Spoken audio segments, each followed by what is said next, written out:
And welcome into week 11 of the Blitz right here on KLBK, the final week of the regular season. Before we get things going in tonight's show, we want to extend a big congratulations to the Trinity Christian volleyball team as they captured their count them eighth, state championship today. Lots of postseason berths and seeding to be decided this weekend from UIL and the TAPS ranks, everything in between. Some districts being decided last night, while some other ones, well, they'll be set course moving forward. Tonight we're going to be in with the final regular season night coverage in the world of TAPS football. Division III, District 1 to be more precise. Lubbock Christian Eagles and Trinity Christian Lions both are already in the postseason. Only thing left to decide is just who will take the top seed as the district champion. Over to the brand new Archie Warwick Field. We join this one in the first quarter. The Trinity Christian Lions in the red zone, and Justin Franco cashes in, gets the handoff. That's pretty good. And hits the corner. Lions on top, 7-zip. Second quarter now, same score until Franco gets the handoff again, hits the corner on the other end, and just like that, wow, Lubbock Christian is down 14. Lubbock Christian would respond though. Alex Lack gets the handoff, makes a few cuts, and he's gone. 30 yards to the house. Lack would punch in another 25-yard touchdown run. The lead down to 2 after a couple of failed two-point conversions, 14-12. But it was Lubbock Christian going on to win this one. This was a battle, 32-27. Let's go out to someone who's been there in the middle of this, really, since the first kick. That'd be our Ryan King, who is live at Archie Warwick Field. And Ryan, we already know both of these teams are in the postseason, but this is also a rivalry game. All bets are off when you line up like this game. It was, Paul. Whenever Lubbock Christian came in tonight on the season, perfect, sitting at 8-0. A tough Trinity team that's really taken a step up this year. This game was coming down right to the wire, and I didn't think we'd get them live, but here in the last second, we do have Coach Softly running over here. Really do appreciate that. Yes, sir. This Coach Softly, your team wins this game. A big defensive stop there right at the end. Trinity got all the way down deep in the red zone. Your guys were able to get the stop. Yes, sir. What did you really see from the defense that really allowed that? Well, certainly proud of our boys, and time again, we're always talking about how proud of the senior class we are. Mental toughness in a time like that. I mean, you got the clock, you got the home field advantage, you got the field position. It's all against you, and they make 3 big stops in a row. Trinity Christian was outstanding. We did not stop them enough. We need to fix some things. I cannot say enough about how good they were and how well Coach Spiller coached this team up. I think they're playing above their potential, and that's something I'm really proud of from afar. They were outstanding tonight, and I've never been a part of this where we've really literally escaped. We just escaped, and we're hurrying to get on the bus before they change their mind and putting more time on the clock. And finally, Coach, you know, they always say the individual players aren't perfect, but you as a team, you guys finished regular season undefeated, perfect district champions. What does that mean to these guys?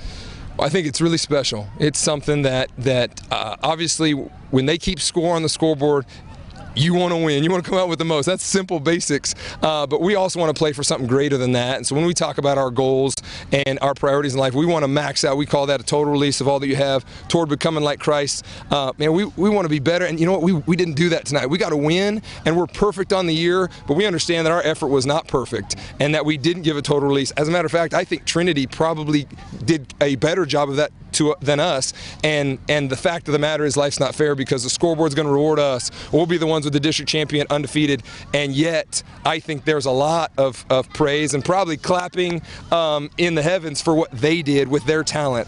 We were superior, and they outplayed us tonight. They did a fantastic job. Well, Coach, congrats on the district title. Congrats on the season. Thank you so and, Paul, we'll see what both Trinity and Lubbock Christian do in the postseason starting next week. It's crazy that it's already here, but we'll see. Thanks, Paul. Go Eagles. All right. Thanks, Coach. Back to you, congratulations. Ryan King live there at Archie Warwick Field. Of course, not too far down from Trinity Christian and Lubbock Christian, the Cooper Pirates, who have already secured the 3-5A Division II title and a first-round hosting spot, looking to wrap up the regular season with a sweep of their district hosting, of course, inconsistent Randall Raiders squad. That was who they would face, and nothing like a little ambiance, courtesy of the Cooper Band.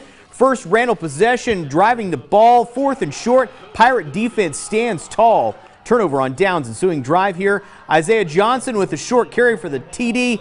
He injures his ankle a few plays earlier and leaves the game. He would not return to the field.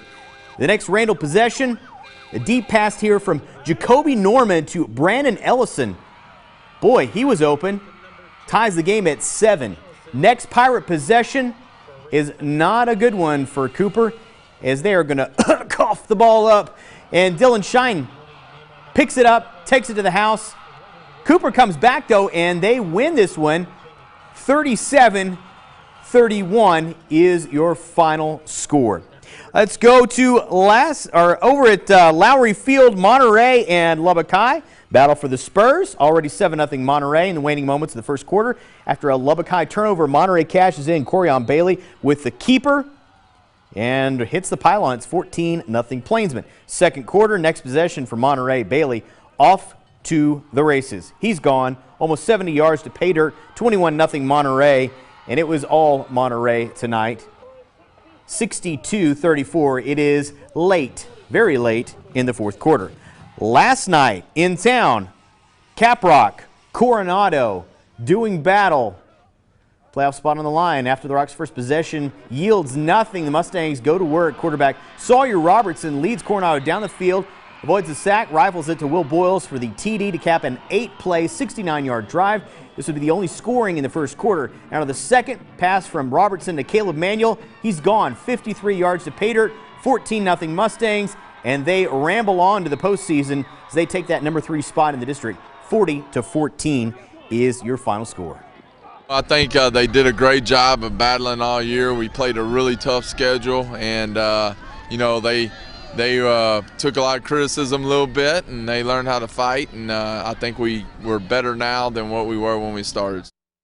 Up to the Panhandle we go. It's Friendship Tigers looking to solidify a second place in 2-6A and number 1 seed in D2 postseason, taking on Tascosa. Tascosa, Parker Settle with the carry for the first down there. Strong running by really everybody involved, especially the quarterback for Tascosa. That'd be Joseph Plunk. Coach's kid cashes in. First points of the game, 7-0 Tascosa. Second quarter, 7-3. Donovan Smith doing what he does, avoiding the tackles, shimming his way down to get a first down. Sets up this next play where he's going to go to the air, and after avoiding the sack, throws a touchdown strike to Drew Hokut. 10-7 Friendship, but over 300 yards for Plunk, and Tascosa wins 36-23. But both teams very much going to the postseason.